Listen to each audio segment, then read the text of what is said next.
Welcome to Retirement Key Radio with Abe Abish.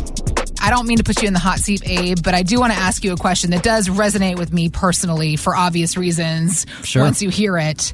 A consulting group in Boston found that of all the industries women deal with, financial services is the one which they are most dissatisfied.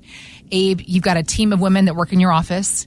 Mm-hmm. You have a very brilliant and strong-willed woman that you are married to. So I know that your respect is endless. But when it comes to the women who come into your office, whether it's a couple or a single woman on her own, how do you work to make sure that these women understand what you're doing on their behalf and why you're doing these things? Great question, Heather. Well, a lot of different answers, but this industry, this financial services, investment, retirement planning industry is male dominated. Right. When I go to these industry conferences, and we go to several throughout the year, there are usually hundreds, if not thousands, of financial advisors, and they're almost always old men who think they know everything. Yep. Very few young financial advisors and professionals, and very few female advisors. Right. So it's not surprising to hear that our ego-driven industry is a turnoff, and that women are dissatisfied in large part with the advice and just experience they're getting in meeting with a financial advisor. I hear it. Okay. So we have more women than men on our team here at Abish Financial. We really try to take things slow, especially with women, in terms of hearing what they have to say, listening to them, listening to their past experiences, listening to what they want to accomplish in retirement. Right. You know, we have 2 ears for a reason, and it's to listen more. And men do a horrible job of that for the most part. Women do a much better job of listening. And so that's why we have more women on our team than men. And we try to do as good of a job as possible to really listen and educate not only our female clients, but our married clients too, on what they have now, why it's good and bad, and what they could be in and what they could be doing down the road and its pros and cons. Okay. So they can really understand the differences. So we take our time and we really educate here as a firm. And that's part of our code of conduct as well, Heather. Being a certified financial fiduciary is to educate first. Okay. So we take that approach at the company. So we just had a lady in, which is a prime example of a woman being dissatisfied with her current advisor. She's 62. She lives in Reston, Virginia. She's divorced. She's retiring in 3 years at age 65. She's got $1 million saved and no pension. So she's got $1 million and the Social Security check that she's going to receive in a few years. Okay. So she's done a good job. The money's going to be enough. But here she was working with an investment advisor who she wasn't really happy with. Why? Because he just placed her in stuff she had no idea what she was invested in, why she was invested in it, how much risk she was taking, why is she invested in these dollars, and what are they going to do for her down the road. And she had no plan. So she came to a workshop of ours, and she could clearly see the differences. I mean, we are a retirement planning firm, and that doesn't just mean helping people with their investments. That includes many other parts of the plan: when to take Social Security, when to make these pension decisions, and what age do we make these pension decisions and how, insurance-related topics. There are a lot of different parts of a retirement plan that we incorporate into our planning. And so she could clearly see the difference between just having a bunch of money in individual stocks and funds versus having a full-blown plan, a roadmap that she could now follow. So the problem was, before she came to us, she had no plan. Okay. The solution, one of the solutions in working with her, was to listen to what she wanted to accomplish and put together a customized, tailored plan according to this woman's needs. Many of the needs out there for women and concerns is living long. Am I going to outrun my money? Am I going to still be alive and need money and have it run out? Healthcare is another big concern. Women live longer than men on average.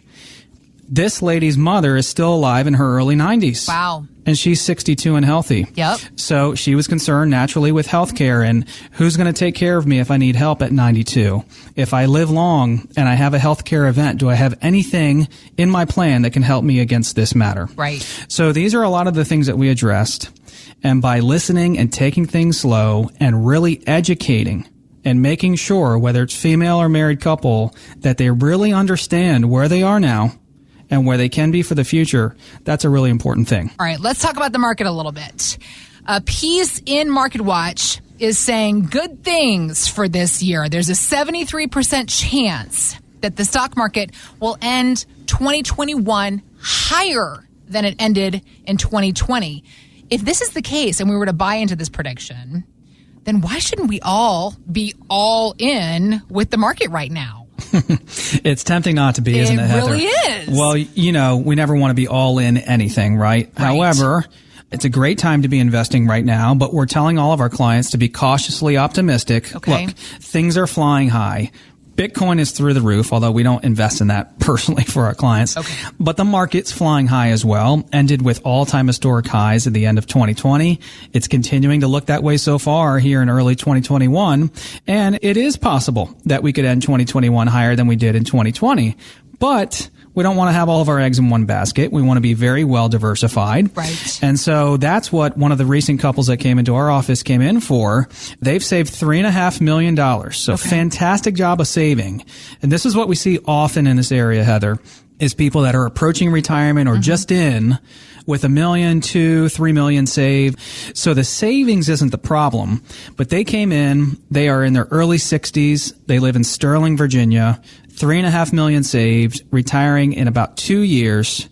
And the problem was, one of their problems was they were taking on too much risk. Okay. A lot of individual stocks, a lot of equities. Right. When we put together our comprehensive plans for our clients, that obviously includes an investment plan. And we use this software called Riskalyze, and it gives our clients a speed limit between 0, you're stuck on the highway not moving. Okay. And 100, you're flying down the highway in a Ferrari. And the chances of a crash are likely, right? Or much more possible. Yep. The way they were invested, they came in at an 80. Pretty high for a couple in their early 60s that's just about to retire. Yeah. They wanted to bring that speed limit down to about a 60. Or another way to think about that is on a scale of 1 to 10, a lot of people say they want to be like a 5 to a 7. Okay. Right? Because then you're not a 9 or a 10 and you're not a 0 to a 1. Yep. Right? So they wanted to come down to a 60. Well, what does that mean? We needed to help them to reduce risk.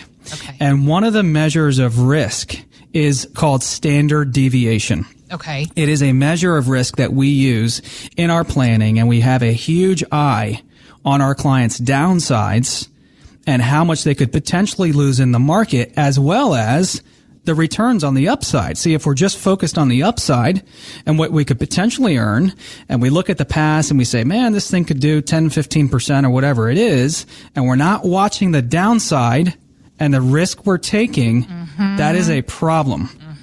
Give you an example. The standard deviation on some of these major indexes out there, like the S&P 500 and other indexes, is 27 or 28.